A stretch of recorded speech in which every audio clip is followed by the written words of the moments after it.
Hi, my name is Sian Andrews and I have autism.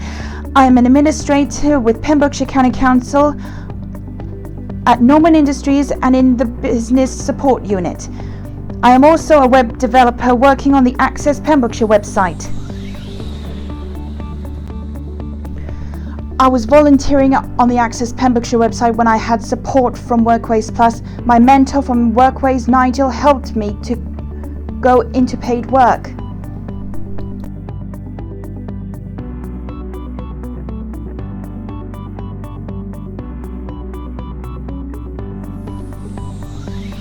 I am very proud of the work I do on the Access Pembrokeshire website because I like to make members of the public aware of what support is available and what is accessible for people with disabilities and learning difficulties.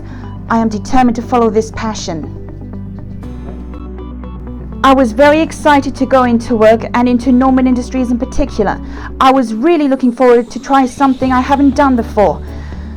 I really like admin work and I continue to learn new things. One thing that helps me in work is knowing who to ask for help. Sometimes the computer doesn't work, but I don't let this stop me.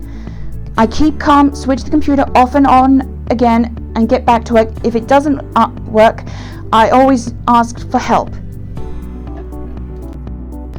If I could give one bit of advice to someone with learning difficulties thinking about work, it would be to show them what you can do and never give up. Do you or someone you know want the same opportunity as me? Employability Pembrokeshire can help.